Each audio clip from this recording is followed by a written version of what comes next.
Gateways. So what the poor senses, or how they are responsible?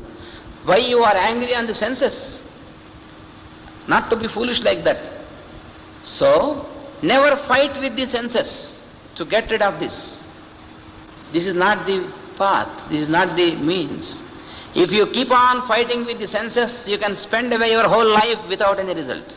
Because your will is, you brought down your will into your mind and your senses. So, your will is never more in its original state. So how can you achieve this? How can you attain non-attachment? So this is not the path. The only path and only alternative is to train your mind towards the higher nature, towards a better thing, towards a better taste. And then it will sublimate itself to reach the will, and there it is absorbed. It is by the process of sublimation only, not by elimination. You cannot eliminate. You cannot eliminate your mind, because whenever you are trying to eliminate, you are using your mind only. Then how can you eliminate it? To eliminate something, you are using your own mind. So how can you eliminate this? It gets disease. It's impossible. How poor it is, a logic.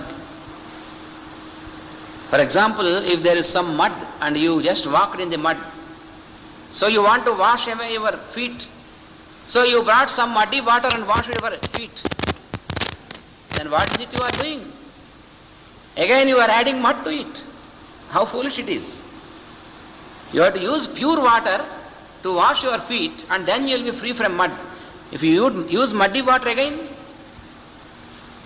so in the same manner, to get rid of your mind involved in your senses and to attain non-attachment, you should never fight with your mind or senses. That is not the way at all. That is what the Lord says.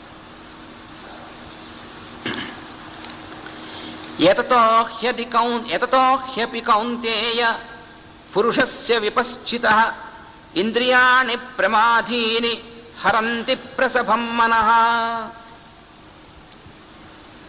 ఇంకా ఏమన్నాడంటే,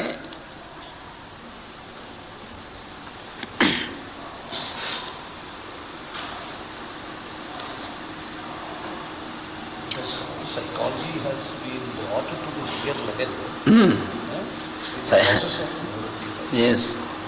Tani sarvani samyamya yukta asita matparah vasehi yasya indriyani tasya prajna pratisthita. బుద్ధితో ప్రజ్ఞ యోగము చెందుట వలన ఇంద్రియములన్నీ లీనమగును. నిద్రించున్న వానికి ఇంద్రియములు ఎట్లు పనిచేయవో స్థితప్రజ్ఞనకు అట్లే పోరాటం లేకుండా లొంగును. ఇది అసలు రహస్యం. అంటే ఏం చేస్తే బుద్ధితో యోగం చేయాలన్నాడు. అంటే అర్థం ఏమిటి? ఇంద్రియాలని మనస్సుని తీసుకెళ్ళి పైనటువంటి బుద్ధి అంటే ఏం చెప్పుకున్నాం? యుక్తాయుక్త విచక్షణ జ్ఞానము, దాని బుద్ధి అంటారు. ఏది చేయొచ్చు ఏది చేయకూడదు అని మన లోపల ఉన్నటువంటిది ప్రతి వాళ్ళకి ఒకటి ఉంది. అదేమిటండి మాకు తెలియదండి, అది అబద్ధం. నాకు తెలియక తాగానండి, వాడు ఎవడో కొంచెం తాగమన్నాడు, తెలియక తాగాను, అబద్ధం. అది తెలీదా? నిజంగా తెలీదా? ఎందుకంటే అది మొట్టమొదటిసారండి, వాడు కొంచెం తాగమన్నాడండి. మొట్టమొదటిసారి అయినప్పటికీ అది నీవు ఇంతకుముందు ఎప్పుడు తాగనది, నీకు అవసరం లేనిది అని లోపల తెలుసు. వాడు లోపల వాడు చెప్తాడు. నువ్వు బయట వాళ్ళని మోసం చేయొచ్చు, కానీ నీ లోపల వాడిని మోసం చేయలేవు. యుక్తాయుక్త విచక్షణ జ్ఞానం లేనటువంటి మానవుడు ఎవడూ లేడు అసలు. అంటే పూర్తిగా పుట్టకతోనే వాడికి ఏదో వ్యాధి సంక్రమించి అసలు పూర్తిగా తెలియనటువంటి స్థితిలో శరీరం పెరిగి మనస్సు పెరిగినటువంటి వాడు తప్ప మిగిలినటువంటి వాడికి యుక్తాయుక్త విచక్షణ జ్ఞానం లేనటువంటి వాడు ఎవ్వడూ లేడు. అబద్ధాలు తెలియదంటే మాత్రం అబద్ధం. అబ్బాయి నాకు తెలియక చేశానండి పొరపాటు. తెలియక చేయడం కాదది, తెలిసినటువంటి దాన్ని ఆచరణలో ఎలా పెట్టాలో తెలియక చేశానని అర్థం. కానీ తెలియక చేయడం కాదు అది. అందుకని బుద్ధితో ప్రజ్ఞను యోగం చేస్తే అప్పుడు ఇంద్రియాలు లీనమవుతాయి. ఇంద్రియాలు లీనమవుతాయి, అప్పుడు వాటి పనిచేయవు. కానీ ఇంద్రియాలు కట్టిపడేస్తే పని చేయకుండా ఉండవు అబ్బాయి అన్నాడు. వాటిని లీనం చేయాలి. వాడిని ఎప్పుడు లీనమవుతాయి? బుద్ధితో. అంటే అర్థం ఏంటి? యుక్తాయుక్త విచక్షణ జ్ఞానంతో మనస్సుని ఇంద్రియాలని కలిపితే అప్పుడు ఇంద్రియాలు అనేటువంటివి లీనం అయిపోతాయి లోపలికి. అప్పుడు నీకు స్థితప్రజ్ఞత్వం అనేటువంటిది వస్తుంది. కానీ లేకపోతే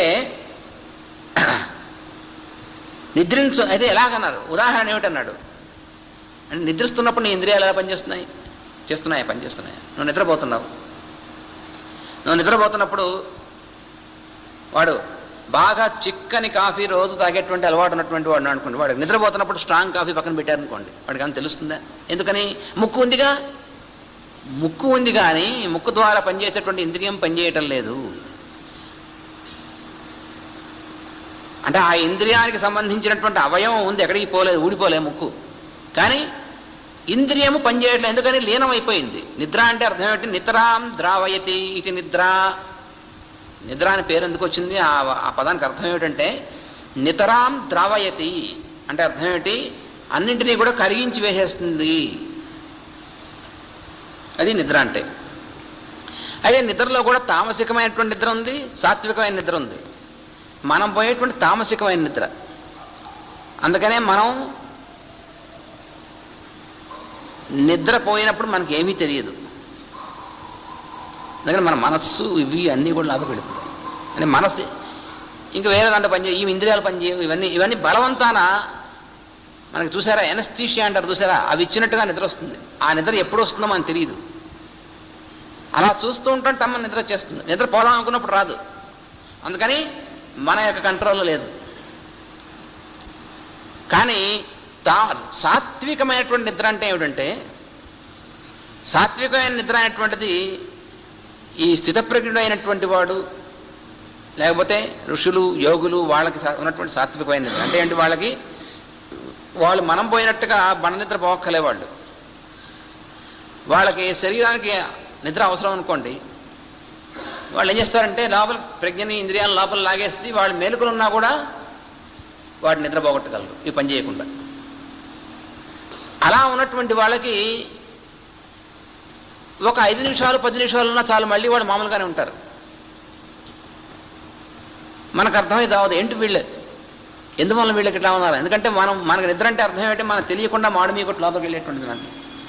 ఇది తామసికమైన నిద్ర. అందుకనే ఎంత నిద్రపోయినా అబ్బా ఇవాళ నిద్ర చాలలేదు అనిపిస్తుంది. తామసికమైన నిద్ర మనకి మామూలు వాళ్ళు ఎప్పుడు నిద్రపోతారో తెలియదు. మాస్టర్ గారు అటువంటి వాళ్ళని చూస్తే, తాతగారు అటువంటి వాళ్ళు ఎప్పుడు నిద్రపోతారో అర్థమయ్యేది కాదు. మేము చాలాసార్లు ప్రయత్నించాం. వాళ్ళు నిద్రపోవడం గమనిద్దాము నిజంగా రాత్రిపూట అని. అలా గమనిస్తూ మేము నిద్రపోయేవాళ్ళం. మళ్ళీ ఒకవేళ మా మెళుకు వచ్చేప్పటికి వాళ్ళు మెళుకుగానే ఉండేవాళ్ళు. ఇలాంటి సన్నివేశాలు ఎన్నో. పాకలపాడు గురువు గారిని ఒక ఆయన ఉండేవారు, చాలా మహానుభావుడు ఆయన. ఆయన ఒకసారి మాస్టర్ గారు ఈకే గారు శిష్యుడు అయినటువంటి ఒక ఆయన వర్మ గారని, ఆయన ఒకసారి ఆ గురువుగారి ఆశ్రమానికి వెళ్ళి ఈయన ఎప్పుడు నిద్రపోతాడో అసలు చూద్దామని చెప్పి ఒక వారం రోజులు నిఘా వేశాడు. ఈయన రాత్రి 12 అయ్యేది, 1 గంట అయ్యేది, 2 అయ్యేది, ఇలా ఆయన బలవంతాన్ని నిద్రను ఆపుకుని నిఘా వేసేవాడు. ఈయన నిద్రపోతాడు చూద్దాం. ఈయన మేలుకున్నంతసేపు ఆయన కబుర్లు చెప్తూ ఉండేవాడు ఆయన పగలపాడు గురువు గారు. మధ్యలో ఎప్పుడో ఈయనకి నిద్ర వచ్చేది. మళ్ళీ ఒక గంటన్నర అయిన తర్వాత ఈయనకి ఈ లోపల ఆయన నిఘా వేసి చూద్దామనేటువంటిది బలంగా ఉండడం వల్ల మళ్ళీ ఉలిక్కిపడి మెడుకు వచ్చేది. ఈయన ఈ లేవగానే ఏం బాబు నిద్రపట్టలేదా అని వాడి పక్కనే ఉండే ఆయన. అలా వారం రోజులు 10 రోజులు ప్రయత్నించి చివరి దండం పెట్టేశాడు ఆయన.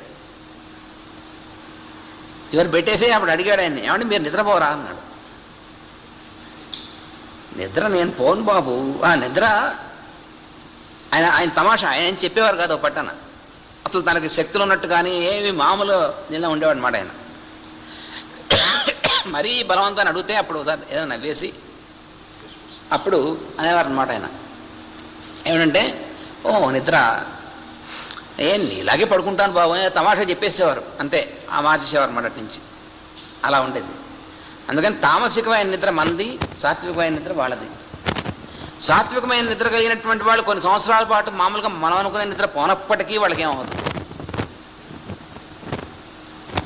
అది ఉంది రహస్యం. అది అందువల్ల నిద్రలో ఏమవుతుందంటే ఇంద్రియాలు లీనం అవుతాయి.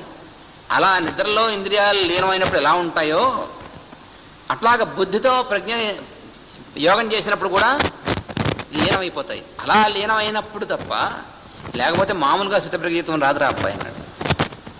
So here the Lord further explains that what is the process of dissolving the senses or making the senses disappear. We have seen that it is impossible by fighting with them or by any other means. Then the Lord has given an example that when you are in sleep, what is happening? Are your senses working when you are sleeping? They are not working at all. So, when you are sleeping, for example, you have a great craving and desire for a certain thing. Say, for example, you have a craving for coffee. So when you are sleeping, if I have placed a cup of a very good coffee before you, very nearer to you, but still nothing, no effect, because your senses are dissolved in sleep. So in the same manner, but this is not happening by your will. The senses being dissolved while you are sleeping is not under the control of our will. That is what is happening. Every day we slip into sleep. It is our normal habit. We slip into sleep. We are not sleeping by ourselves.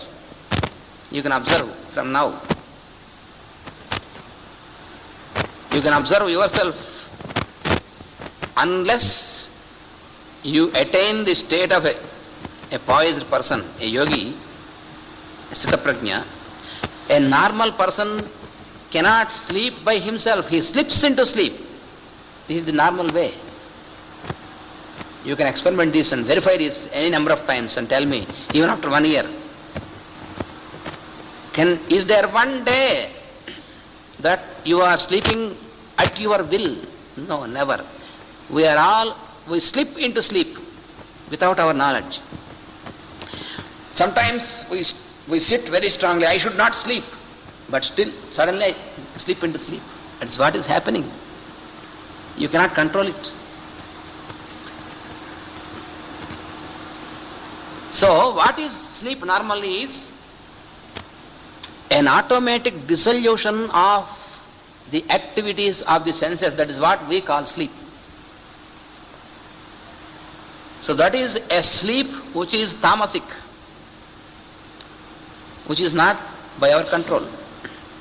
But there is a sleep which we can observe with the adepts or with the persons who are poised.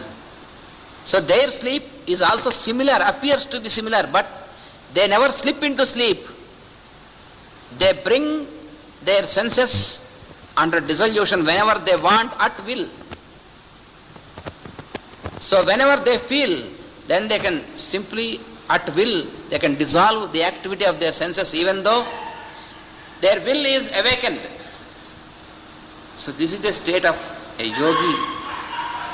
So this is what the Lord says here, that you can attain the state of a yogi or Sthitaprajna by practicing how to dissolve the senses. That is the only way. That is what the Lord says. That is what you have to practice.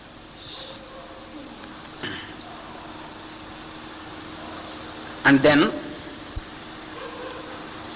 ఝాయతో విషయాన్ పుంసః సంగస్తేషు ఉపజాయతే సంగాత్ సంజాయతే కామః కామాత్ క్రోధోభిజాయతే క్రోధాత్ భవతి సమ్మోహః సమోహాత్ స్మృతి విభ్రమః స్మృతిభ్రంశాత్ బుద్ధినాశో బుద్ధినాశాత్ వినశ్యతి బుద్ధినాశాత్ ప్రణశ్యతి. అప్పుడు చెప్తున్నాడు ఏమిటంటే, అభిలాష పడిన కానీ దమించుటకని కానీ ఇంద్రియములతో వ్యవహరించినచో పురుషుడు ఇంద్రియములందు వసించుచుండును. ఇంద్రియముల లక్ష్యములను ద్వేషించినను అభిలషించినను వానితో సంబంధం ఏర్పడను. సంబంధం వలన కోరిక ఏర్పడను. తోడ ఇష్టం లేని వస్తువుపై అభిరుచి ఏర్పడను. ఎలా ఉంటుందంటే, ఇంద్రియార్థాలు అంటే వేటి మీదైతే మన ఇంద్రియాలు ప్రసరిస్తూ ఉంటాయో వాటిని ఇంద్రియార్థాలు అంటాం. అంటే మన చుట్టూ కనిపిస్తున్నటువంటి వస్తువుల్ని ఏమంటాం మనం? ఇంద్రియార్థాలు అంటాం. ఈ ఇంద్రియార్థాల మించి ఇంద్రియాలు విముఖత కలిగి లోపలికి రావాలంటే ఇంద్రియార్థాలనే స్మరిస్తున్నాం అనుకో, ఏం జరుగుతుంది? ఆ ఇంద్రియార్థములైనటువంటి వాటితో నీ ఇంద్రియానికి సంఘం ఏర్పడుతోంది.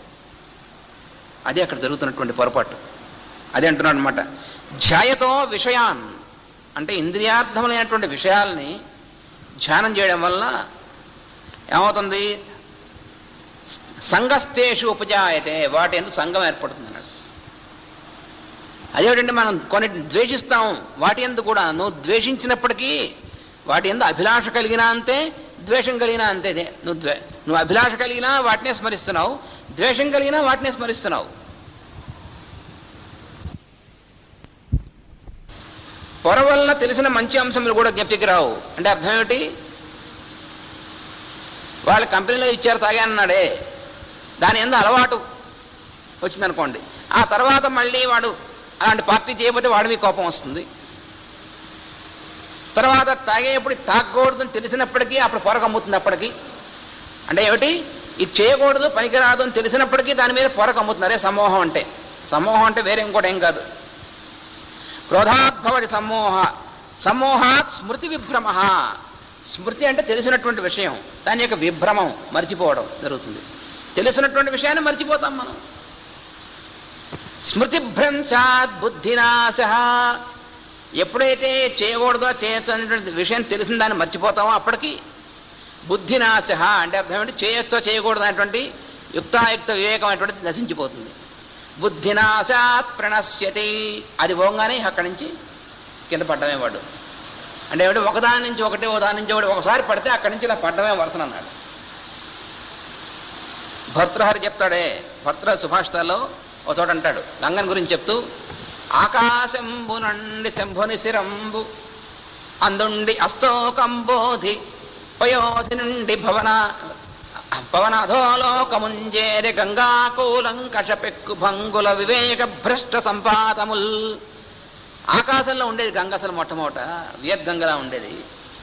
ఆకున్నప్పుడు అసలు చలనం లేకుండా చక్కగా పైన ప్యూర్గా ఉండేది పాపం. అక్కడ నుంచి పోన్లే అని చెప్పి వాడు ఎవడో పిలిచాడని ఒకసారి ఆ శంభుడు, ఆ శివుడు జడాజూటం మీకు హిమాలయాల మీద దూకింది. అక్కడి నుంచి ఒక స్టెప్ దిగిందనమాట. అక్కడికి వచ్చేప్పటికి అక్కడ అయిపోయిందా, పోనీ ఇక్కడ ఉండిపోవచ్చా, ఒకసారి దిగితే అక్కడ ఆగడం ఉండదన్నాడు. అందుండి భూలోకంబు, భూమికి వచ్చి పడిందిట. భూమికి వచ్చి పడి పోనీ భూమి మీద ఆగిందా, అక్కడి నుంచి సముద్రంలోకి వెళ్ళిందిట. సముద్రంలోకి వెళ్ళిన తర్వాత పవనాధోలోకమున్, చివరికి పాతాళంలో దాకా వెళ్ళిపోయింది. గంగాకూలంకష పెక్కు భంగుల వివేక భ్రష్ట సంపాతముల్. వివేకం అనేటువంటిది ఒకసారి పైనుంచి దారడం మొదలెడితే అబ్బాయి ఎక్కడ ఆగదు, అట్టడుగున వెళ్ళేదాకా వెళ్ళిపోతుంది అబ్బాయి. నీ చేతిలో ఒకసారి జారనిచ్చావా ఇంక నీ చేతిలో ఉండదు అన్నమాట, చివరిదాకా వెళ్ళిపోవాల్సిందే. అందుకని సంగాత్ భవతి, అందుకని చెప్పాడు అనమాట. సంగాత్ క్రోధాత్ భవతి సమ్మోహ. సంఘం వల్లేమో, విషయం వల్లేమో సంఘం అనేటువంటిది ఏర్పడుతుంది. సంఘం వల్ల కామం ఏర్పడుతుంది, కామం వల్ల క్రోధం, క్రోధం వల్ల సమోహం, సమోహం వల్ల స్మృతిభ్రంశం, స్మృతిభ్రంశం వచ్చేప్పటికి బుద్ధినాశం. ఇవన్నీ కూడా ఒకదానికోటి ఒకదానికోటి చివరిదాకా స్టెప్స్ అనమాట. అవి పై మెట్టి మీద జారామా, ఈ కింద మెట్టి మనం జారక్కలే, అలా వెళ్ళిపోతాం అనమాట కిందకి. అటువంటిది ఇది. So here the lord he explained a very intricate point, that what is it is, we have our senses and sense objects. So the sense objects we know, which draw our senses towards them, would attract our senses. So If you have a desire or hatred, both these are wrong type of transactions, he says. Whether you have a desire or you have a hatred, the result is that you will get into attachment with that sense object. For this he has given an example. Say for example, a person who doesn't know what coffee is or what alcohol is. For the first time, if you offer a glass of coffee or a glass of alcohol to him, he just throws it, he smells it and tastes it immediately.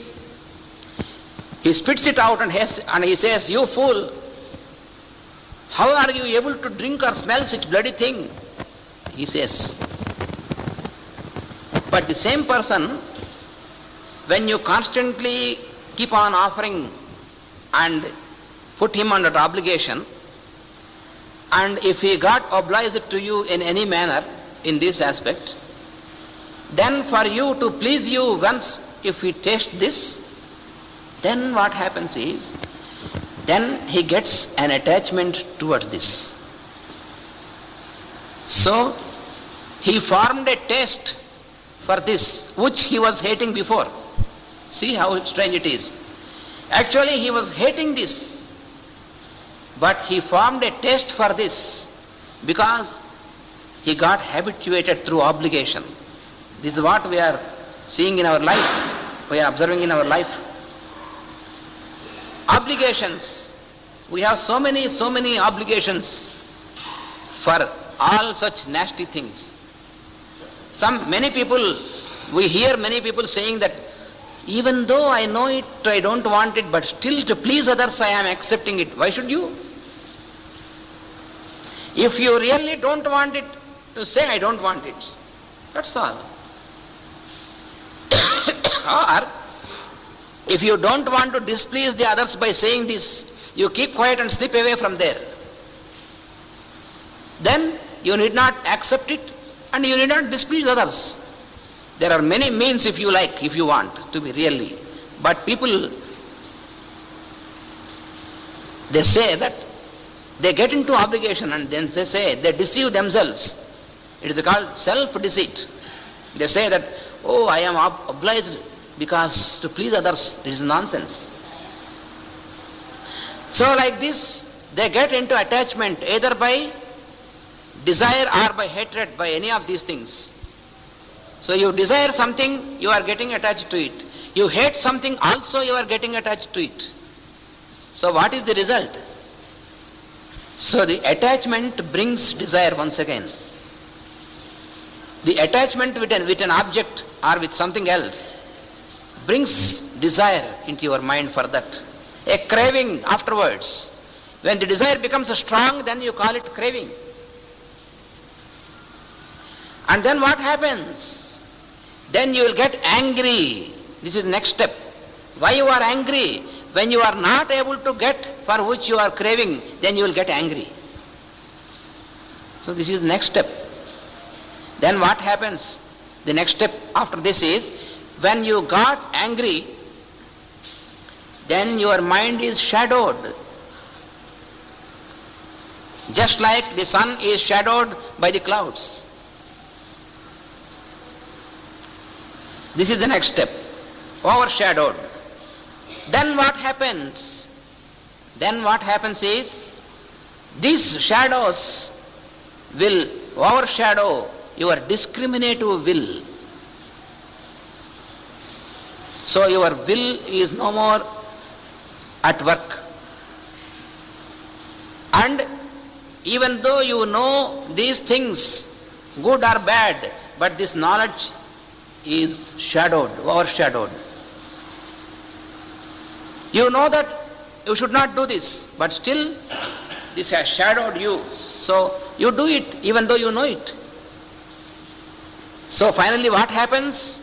You are destroyed by this process. So when once you stoop in the first step, you will fall until you reach the base. You will never stop in the middle. That is the danger. So what you have to understand is that these are interlinked. When once you get into attachment, then it never leaves you until it drags you down to the bottom. And then we cannot imagine how much time or how many years it may take once again realize and come into normal condition. Maybe not possible in this birth. It may take another birth or some more births. That is the danger. తర్వాత ఏమంటున్నారంటే రాగద్వేష వియుక్తైస్తు విషయాన్ ఇంద్రియైశ్చరన్ ఆత్మవశ్చేర్విధేయాత్మ ప్రసాదమధిగచ్చతి. బుద్ధియోగమున రాగద్వేషమును తొలగి సామ్యం ఏర్పడును. అప్పుడు ఇంద్రియార్థములు ఇంద్రియముల యందు వర్తించుచున్నను అవి తన వశములై ఉండును. మంచి యజమానికడ సేవకులు వారి అభిరుచులను బట్టి అన్నపానీయములు వేషభాషలు కలిగి ఉన్నను యజమానికి అధీనులై వర్తించున్నారు కదా. అట్లే తనకు కావలసిన రూపమునందు కన్ను, శబ్దమునందు చెవి, వాసనయందు ముక్కు, రుచియందు నాలుక, స్పర్శయందు శరీరము వర్తించునే ఉండును. అయినను తన అధీనమున ఉండును. ఆభిముఖ్యము వైముఖ్యము తన చేతిలో నుండును కానీ ఇంద్రియములకు ఆకర్షణ ఉండదు. అప్పుడు జీవి ప్రసన్నత చెందుతున్నాడు. ప్రసన్నత అనేటువంటిది మనకి ఎప్పుడు వస్తుందంటే అప్పుడు వస్తుంది. బుద్ధి యోగం అంటే బుద్ధి యందు ఇంద్రియాలని మనస్సుని యోగం చేయడం అనేటువంటిది ఎప్పుడైతే చేస్తామో అంటే యుక్తాయుక్త విచక్షణ జ్ఞానం అనేటువంటిదే బుద్ధి. మాటిమాటికి మనం గుర్తు చేసుకోవాలి. చెప్పింది చెప్తానేమిటండి మళ్ళీ అనిపించవచ్చు కొంతమందికి. ఆ చెప్పిందే చెప్పడం అనేటువంటి చెప్పుకుంటూ ఉంటేనే జారిపోతూ ఉంది మధ్యలో. మనం తాగిందే తాగటం లేదు, తినదే తింటలేదు అని చెప్పింది చెప్పుకోవడానికి ఏమి. అందుకని బుద్ధి అని అంటే యుక్తాయుక్త విచక్షణ జ్ఞానము. దాని యందు మనస్సుని ఇంద్రియాన్ని యోగం చేయడం అనేటువంటిది ఎప్పుడైతే చేస్తామో అప్పుడు రాగద్వేషాలు అంటే రాగం అంటే దాని ఎందుకు కావాలనిపించడం, ద్వేషం అంటే వద్దనిపించడం, ఈ రెండు కూడా పోతాయి. ఈ రెండు కూడా పోయి సామ్యము ఏర్పడుతుంది. ఆ సామ్యం ఏర్పడినప్పుడు ఏమవుతుంది, ఇంద్రియాలు సహజంగా పనిచేస్తూ ఉంటాయి కానీ అవి మనం చెప్పినట్టు చేస్తాయి, వాటి ఇష్టం వచ్చినట్టు చేయడం కాదు. అప్పుడు కన్ను మనం చూడమంటే చూస్తుంది, లేకపోతే చూడదు. కన్ను తెరిచి ఉన్నప్పటికీ చిన్న ఉదాహరణ, మనం ఇందాక నుంచి మనం ఇవన్నీ సంభాషణ చేస్తున్నాం కదా, మన ఎదురుగుండా ఎన్ని వస్తువులు ఉన్నాయో అవి లేవు మన కళ్ళెదుట, కానీ అవి మనకు కనిపిస్తున్నాయా? కనిపించలేదు. ఎందుకని? మన కన్ను మనం దాన్ని చూద్దాం అనేటువంటిది అనుకోవటం లేదు కాబట్టి. కన్నుతో ఇంత తేలిగ్గా మనకు ఉదాహరణ ఎదురుకుండా ఉంటే ఇది సాధ్యం అవునా కాదా? సాధ్యమే. మన ఎదురుకుండా ఎన్ని వస్తువులు ఉన్నాయి, ఇవన్నీ లేవా? ఇవన్నీ ఉన్నాయి కానీ మన కన్ను వాటి మీకు వెళ్ళలేదు. అలాగే ఎన్నో శబ్దాలు వినిపిస్తున్నాయి, అవన్నీ మనకు వినిపిస్తున్నాయి ఎంతసేపటి నుంచిను. మన చెవుడు వచ్చిందా? రాలేదు. కానీ మన మనస్సు వాటి మీద ప్రసరణ అంటే మనం మనసా వాటిని విందాం అనుకోవటం లేదు కాబట్టి వింటం లేదు. చూసారా ఎంత ప్రత్యక్షంగా మనకు తెలుస్తుందో? కాబట్టి రాగద్వేషాదులు లేకుండా సామ్య స్థితి అనేటువంటిది ఎప్పుడైతే మనకు అలవడుతుందో అప్పుడు ఇంద్రియార్థముల మీదకి ఇంద్రియాలు ప్రసరించడం అనేటువంటిది కట్టేయక్కలేదు. ఇంద్రియాలు ప్రసరిస్తూ ఉంటాయి మామూలుగా, కానీ మనం పనిచేయమన్నప్పుడు చేస్తాయి, లేనప్పుడు మనం చెప్పినట్టు కూర్చుంటాయి. అది స్థితి రావాలి, అది వాడికి ఆ స్థితి రావాలి. కానీ అంటే ఎలాగంటే మన సేవకులు ఉంటారనుకోండి, పనిచేసేటువంటి వాళ్ళకి కావాల్సిన డ్రెస్ వేసుకుంటారు, వాళ్ళకి కావాల్సిన ఆహారం తీసుకుంటూ ఉంటారు, అయినప్పటికీ మన ఇష్ట ప్రకారం పనిచేస్తూ ఉంటారు. చూసారా? అలా చేస్తేనే వాడు నిజంగా యజమాని. చేయకపోతే వాళ్ళని అలా పనిచేయించాలో సామ్యంతో తెలియదు అనమాట. వాడు తెలియనటువంటి వాడు సామ్యంతో చేయించాలి. మళ్ళీను ఆ రహస్యం అది కూడా తెలుసుకోవాలి. ఇందాక చెప్పుకున్నాం కదా, బలవంతాన కట్టేసి చేయడానికి లాభం లేదు రాని. అందుకని అలాగే ఈ పంచేంద్రియాలు ఇవన్నీ కూడా ప్రవృత్తులన్నీ కూడా తన అధీనంలో ఉంటాయి. ఆభిముఖ్యము వైముఖ్యము అంటే కావాలా వద్దా అనేటువంటిది తన నిర్ణయం మీద ఆధారపడి ఉంటుంది. ఎదురుకుండా మీరు పెట్టినా సరే ఇది తీసుకోవాల్సిందైతే తాగు అని తీసుకో అని చెప్పి నాలుక చెప్తే అప్పుడు నాలుక తీసుకుంటుంది. వద్దు అంటే నాలిక అని దూకదు. వద్దంటే అంతే, వద్దు అంతే. అలా నీ చెప్పు చేతల్లో ఇంద్రియాలు ఉంటాయి, నా అప్పుడు కళ్ళు మూసేసుకోక్కర్లేదు. నన్ను లాగేస్తుంది ఎదురుకున్నాను, ఎందులో అవుతుంది? ఏమి లాగదు. మీరు ఏమైనా పెట్టండి ఎదురుకున్నాను, ఎందులో అవుతుంది? ఏమి లాగదు. ఎందుకంటే మనం చెప్పినట్టు, ప్రజ్ఞ చెప్పినట్టు మనస్సు విని, మనస్సు చెప్పినట్టు ఇంద్రియాలు విన్నప్పుడు ఏమవుతుంది, ఎవరు చెక్కు చెత్తడం లేదు. అంతేగాని అలా సామ్యమైనటువంటి మార్గంలో అలవాటు, సహజంగా అలవాటు పడాలి. అందువల్ల ఆభిముఖ్యము వైముఖ్యం అంటే కావాలా అక్కలేదా అనేటువంటిది తన చేతిలో ఉంటుంది, కానీ ఇంద్రియములకు ఆకర్షణ అంటూ ప్రత్యేకంగా ఉండదు అబ్బాయి అన్నాడు. అప్పుడు జీవి ప్రసన్నత, అప్పుడు ఏమవుతుందంటే లోపల జీవి ఉన్నాడే వాడికి ప్రసన్నత అప్పుడు వస్తుంది. లేకపోతే ఏమవుతుంది, ప్రసన్నత అనేటువంటిది ఉండదు. ఎప్పుడు ఘర్షణ, ఎప్పుడు ఏదో ఒకటి. అంటే నిజంగా హాయి సుఖం అనేటువంటి అంటాం చూసారా, మన ఊహల్లా ఉంటాయి తప్ప ఉండదు, అనుభవం ఉండదు. ప్రసన్నత అనేటువంటిది ఉండకపోతే. అందుకని జీవికి ప్రసన్నత అనేటువంటిది అప్పుడు కలుగుతుంది. So finally the lord says that when you bring your desire or hatred to a neutral pole by surrendering them to your will, discriminative will, then what happens is your senses may work normally. You need not pull them on, or you need not bind them, or just in a quite natural manner your senses will obey you, and they will not go out on these sense objects unless you permit them.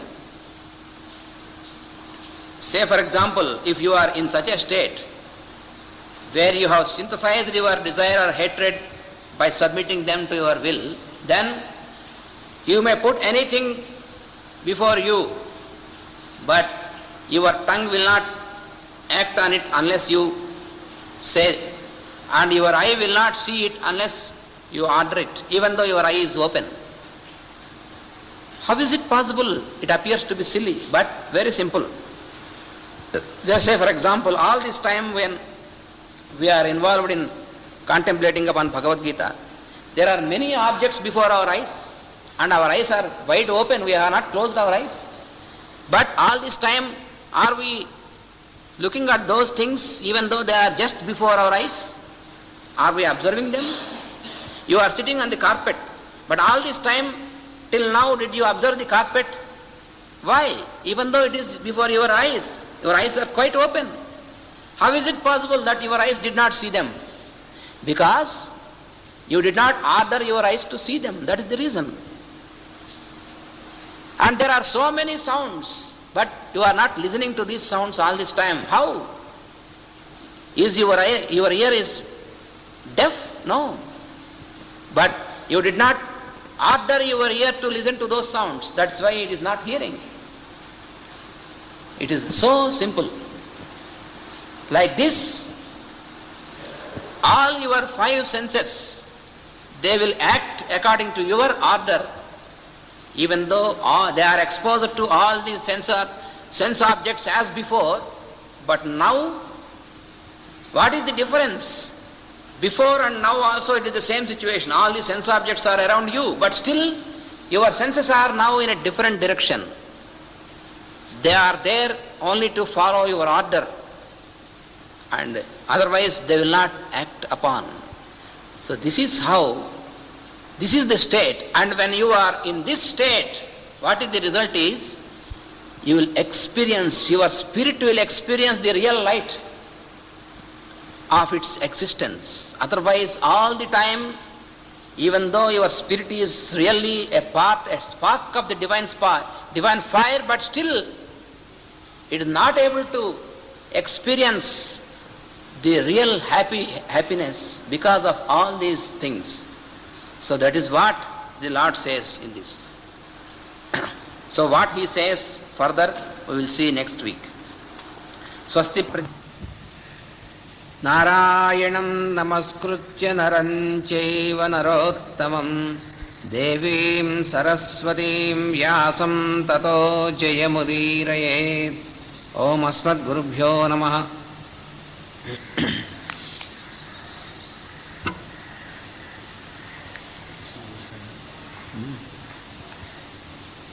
భగవద్గీతలో 2వ అధ్యాయంలో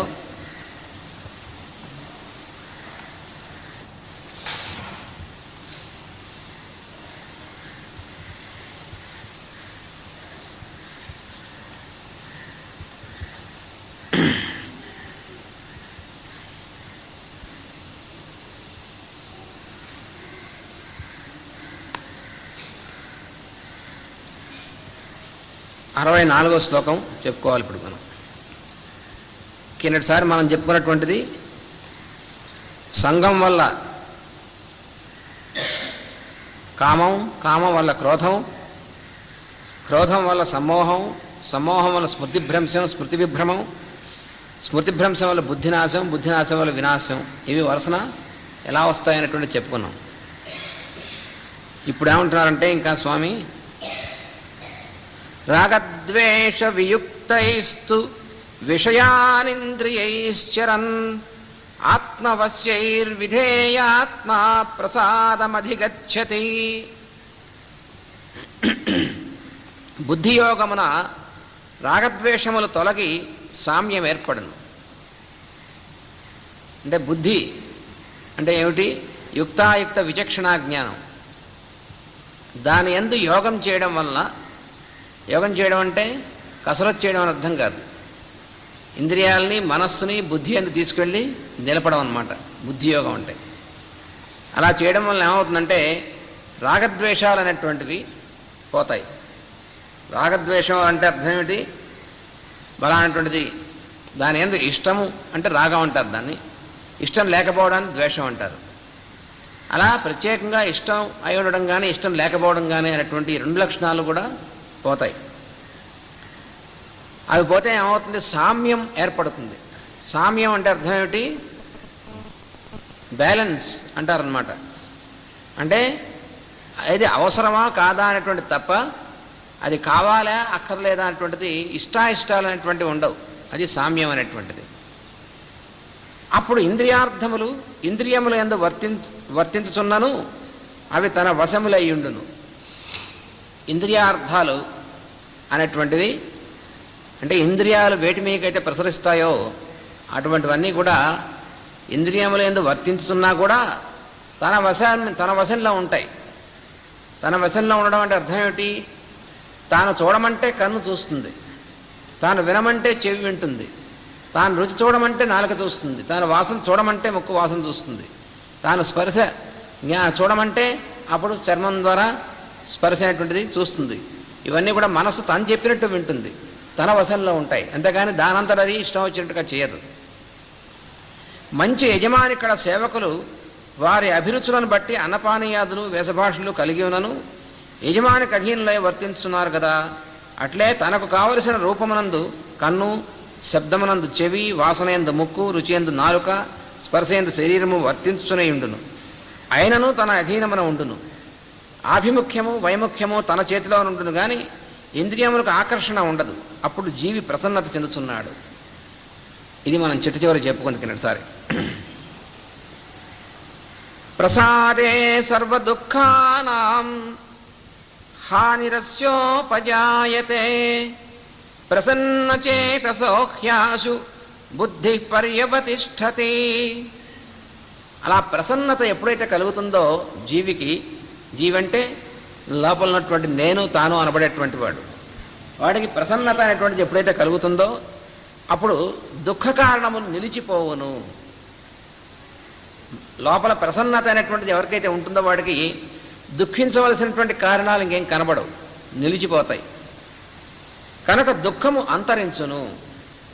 ఇక మిగిలిందే బుద్ధి, అదే తానుగా నుండును. దుఃఖం అనేటువంటిది ఎప్పుడైతే లేకుండా ఉంటుందో అప్పుడు బుద్ధి మాత్రం మిగులుతుంది. అందుకని ఇంద్రియాలు మనస్సులోకి, మనస్సు బుద్ధిలోకి లీనమైనప్పుడు అప్పుడు బుద్ధి ఒకటే ఉంటుంది తప్ప మిగతావి ఏముండవు. అప్పుడు ఆ బుద్ధి తానే అయి ఉంటాడు. అప్పుడు చలనం అనేటువంటిది ఉండదు. ఆ స్థితి కలుగుతుంది. నాస్తి బుద్ధిరయుక్తస్య చ అయుక్తస్య నచ అయుక్తస్య భావన నచ అభావయత శాంతి అశాంతస్య కుతః సుఖం. ఇట్టి యోగస్థితి లేనివానికి బుద్ధి ఉండదు. బుద్ధి లేనివాడు అంటే వాడు మామూలుగా మనం అంటుండే అది బుద్ధి లేదు అంటూ ఉంటాం. కానీ అసలు నిజంగా బుద్ధి లేకపోవడం అంటే ఏదంటే మనస్సు, ఇంద్రియాలతో కూడినటువంటి మనస్సుని బుద్ధి యందు కలపకుండా ఉన్నటువంటిది వాడు బుద్ధి లేనివాడంటే. అంటే అర్థం ఏమిటి? ఒక మంచి బాగా ఘుమఘుమలాడుతున్నటువంటి వస్తువు ఎదురుగుండా తయారు చేసి పెట్టారనుకోండి, ముక్కు ఆ వాసన వైపు లాగుతూ ఉంటుంది, మనస్సు తినమని చెప్తూ ఉంటుంది. కానీ లోపల ఉన్నటువంటి వాడు తినచ్చా తినకూడదా చెప్తూ ఉంటాడు బుద్ధి అనేటువంటి ఆయన. ఆ బుద్ధి అనేటువంటి ఆయన చెప్పినట్టు దాని ప్రకారం చేసిందా వాడు బుద్ధి అన్నవాడు. ఆ బుద్ధి అనేటువంటి ఆయన చెప్పినట్టు కాకుండా మనస్సు చెప్పినట్టు చేశాడా వాడు బుద్ధి లేనివాడు. అదనమాట. అలా ఎప్పుడైతే యోగ స్థితి అనేటువంటిది లేకుండా పోతాడో వాడికి బుద్ధి ఉండదు అన్నారు. యోగ స్థితి అంటే అర్థం మనస్సు బుద్ధి అందు యోగం చెంది ఉండడమే యోగ స్థితి అంటే. అలా యోగ స్థితి చెందనటువంటి వాడికి వాడు బుద్ధి లేనటువంటి వాడు. అది మనస్సుగా ఇంద్రియములుగా చిందిపోవచ్చుండును. అంటే బుద్ధి లేకపోవడం అంటే ఏమవుతుందండి? బుద్ధి అసలు కనబడకు, అసలు లేకుండా పోతుందే, ఉంటుంది. కానీ ఆ ఉన్నటువంటి బుద్ధి కాస్త చిందిపోతుంది. అంటే ఒక గ్లాసులో పాలు, ఆ పాలు తాగడానికని పెట్టుకుంటే దాంట్లో ఒక పెద్ద రాయి పెడితే ఎలా అయితే పాలు అన్ని వైపులు చిందిపోతాయో, అలాగే బుద్ధి లోపల ఉన్నటువంటిది ఉండి కూడా మనస్సుగా ఇంద్రియాలుగా చిందిపోతూ ఉంటుంది. ఆ చిందిపోయినప్పుడు బుద్ధి బుద్ధిగా పనిచేయదు. బాహ్య ప్రపంచం యొక్క ప్రతిబింబం వంటిది భావన. కదులుచున్న చెరువు నీటిపై ప్రతిబింబించే సూర్యుడు ముక్కలైపోయినట్లు వణుకుచున్నట్లు కనిపించును. ఆ చెరువు మీద చూస్తాం పొద్దున్నే, ఆ చెరువు మీద సూర్యుడు ప్రతిబింబిస్తూ ఉంటాడు. ప్రతిబింబిస్తూ ఉంటే ఆ చెరువు నీళ్లు ఇలా ఇలా ఇలా కదులుతున్నాయనుకోండి. ఆ కదులుతున్నప్పుడు ఎలా ఉంటుంది? సూర్యబింబం కాస్త ముక్కలు ముక్కలు అయిపోయినట్టు ఉంటుంది. నిజంగా సూర్యబింబం ముక్కలు అయిపోయిందా? కానీ దాని యొక్క ప్రతిబింబమైనటువంటి చెరువు నీళ్ళలో నీళ్లు కలతలుగా ఉండడం వల్ల ప్రతిబింబం ముక్కలైనట్టు కనిపిస్తూ ఉంటుంది. కదులుతున్నట్టుగా, ముక్కలైపోయినట్టుగా, వణుకుతున్నట్టుగా కూడా సూర్యుడు వణుకుతున్నట్టు కనిపిస్తాడు అందులో. అలాగే మన మనస్సు అనేటువంటిది కల్లోలంగా ఉన్నప్పుడు, బుద్ధి అందు యోగం చెంది ఉండనప్పుడు ఇప్పుడు ఏం జరుగుతుందంటే ఆ బుద్ధి యొక్క ప్రతిబింబం అనేటువంటిది మనస్సు మీద ఏం కనిపిస్తుంటుంది? మనస్సు ద్వారా వ్యక్తమైనటువంటిది ఏమిటి? మనస్సు ప్రతిబింబం. మనస్సు అంటే అందుకనే చంద్రమా మనసో జాత అని పురుష సూక్తంలో చెప్పారు. అంటే ఏమిటి? పరమపురుషుడు యొక్క మనస్సు నుండి చంద్రుడు పుట్టెను. ఆ చంద్రుడు దేన్ని సూచిస్తాడు? మన జీవుల యొక్క మనస్సుని. అందువల్ల చంద్రుడు ఏం చేస్తాడు? సూర్యుడి నుంచి వచ్చేటువంటి వెలుగుని ప్రతిబింబింపజేస్తాడు. చంద్రుడి నుంచి మనకు వచ్చేటువంటి వెన్నెల ఏమిటది? ఆ చంద్రుడు స్వయం ప్రకాశమా? కాదు. అది సూర్యుడి నుంచి వచ్చేటువంటి వెలుగే చంద్రుడి నుంచి మళ్ళీ ప్రతిబింబింపబడి భూమికి ప్రసరిస్తాం. దాన్ని మనం వెన్నెల అంటున్నాం. అదేవిధంగా మనస్సు యొక్క స్థితి కూడా అదే. మనస్సు ఏం చేస్తుంది? ఆ పైనుంచి వచ్చేటువంటి వెలుగుని ప్రతిబింబింపజేస్తుంది. కాబట్టి ప్రతిబింబం అనేటువంటిది తేడా లేకుండా ఉన్నది ఉన్నట్టుగా ప్రతిబింబం ఎప్పుడు కలుగుతుంది? అక్కడ సంచలనం లేకుండా ఉన్నప్పుడు. చెరువు కదలకుండా ఉందనుకోండి, అప్పుడు సూర్యుడి యొక్క ప్రతిబింబం చెరువులోంచి చక్కగా సూర్యబింబం ఎలా ఉందో ప్రతిబింబం కూడా అలాగే ఉంటుంది. కానీ చెరువులో ఉన్నటువంటి నీళ్లు కదులుతున్నప్పుడు మాత్రం ఆ సూర్యబింబం వణుకుతున్నట్టు, విరిగిపోయి ముక్కలైపోయినట్టు కనిపిస్తూ ఉంటుంది. ఆ దోషం దేనిది? నీటి యొక్క కదలికది. అంతేకాని సూర్యబింబానికి దోషం ఉందా? అలాగే మన బుద్ధి అనేటువంటిది కూడా ముక్కలు ముక్కలు అయిపోతుంది. ఎప్పుడు? మనస్సు సంచలనం కలిగి ఉన్నప్పుడు, యోగస్థితి లేనప్పుడు. అదే ఇక్కడ మనం చూడవలసినటువంటిది. అట్లే భగవంతుని మయమైన వాతావరణము కలత చెందిన మనస్సుపై ప్రతిబింబించినప్పుడు వస్తువులుగా, కోరికలుగా, చుట్టరికములుగా, అభిలాషలుగా, తత్ప్రయత్నములుగా, సుఖదుఖములుగా అనుభూతమగును. నిజానికి ఉన్నటువంటిది పరమాత్మే కదా. నేను అనేటువంటి మనలో ప్రతి జీవిలో కూడా నేను అనబడేటువంటి వాడు పరమాత్మ. ఆ పరమాత్మ యొక్క అనుభూతే ఉన్నటువంటిది. మన లోపల మన చుట్టూ ఉన్నటువంటిది కూడా పరమాత్మ యొక్క అనుభూతే. కానీ ఈ వాతావరణం అంతా కూడా భగవంతుడు మయమైనప్పటికీ ఎప్పుడైతే ఈ మనస్సు అనేటువంటిది ఈ రకమైనటువంటి స్థితిలో ఉంటుందో అప్పుడు కలుషితమైపోతుంది.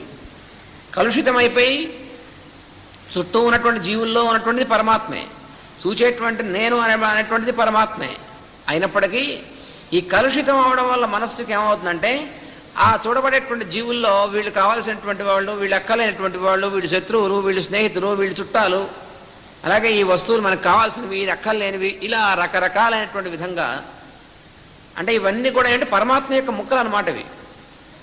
కానీ నిజంగా పరమాత్మ ముక్కలు అవుతాడా? అవడు. కానీ ఆ పరమాత్మ యొక్క ప్రతిబింబం అయినటువంటి రూపాలనే ముక్కలు ముక్కలు కనిపిస్తూ ఉంటాయి. ఇలా కనిపించడానికి కారణం ఏమిటి? సంచలనంతో ఉన్నటువంటి మనస్సు, యోగస్థితి పొందనటువంటి మనస్సే దీనికి కారణం. అది ఇక్కడ చెప్తున్నటువంటిది. కనుక యోగము లేని వానికి దైవభావన లేదు. మనస్సు అనేటువంటిది బుద్ధి యందు యోగం చెందకుండా ఉంటే దైవభావన ఉండదు. దైవభావన అంటే ఏమిటి? చూస్తున్నటువంటి సమస్త వస్తువులు, సమస్త జీవులు అందరూ కూడా భగవంతుని స్వరూపంగా అనుభూతం అవడమే దైవభావం అంటే. ఎవరికైతే మనస్సు యోగస్థితి అనేటువంటిది లేకుండా ఉంటుందో వాడికి దైవం కనిపించడు, దైవానుభూతి ఉండదు. వస్తువులు వస్తువులుగా కనిపిస్తాయి, వ్యక్తులు వ్యక్తులుగా కనిపిస్తారు. అందుకని వాటి ఎందు ఇష్టము అయిష్టము అనేటువంటి ప్రవర్తిస్తూ ఉంటాయి. అప్పుడు దైవభావన కలగదు. అనగా సరి అయిన ప్రతిబింబం లేదు. దైవభావన అంటే ఎటువంటిది? కదలకుండా ఉన్నటువంటి చెరువులో సూర్యబింబం ఉన్నట్టుగా ప్రతిబింబించినటువంటిది దైవభావన. కదులుతున్నటువంటి దాంట్లో సూర్యబింబం విరిగిపోయినట్టుగా కనిపిస్తున్నటువంటిది మిగతా భావన అంతా కూడా. భావన లేని వానికి శాంతి లేదు. భావన అంటే అదనమాట. ఆ భావన అనేటువంటిది ఎవరికైతే ఉండదో వాడికి శాంతి ఉండదు. శాంతి లేని వానికి సుఖం ఎక్కడిది? శాంతి లేకపోతే సుఖం ఉండదు. మనం అనుకునేటువంటి సుఖాలన్నీ కూడా అవి నిజంగా సుఖాలు కావు. సుఖముల యొక్క, వాటి మాస్టర్ గారు ఏమన్నారంటే సుఖముల యొక్క శవములు అన్నారు అవి. మనం సుఖాలు అనుకుంటూ ఉంటామే, అవి సుఖాలు అనుకుంటున్నటువంటి సుఖాల యొక్క శవాలు. శవాన్ని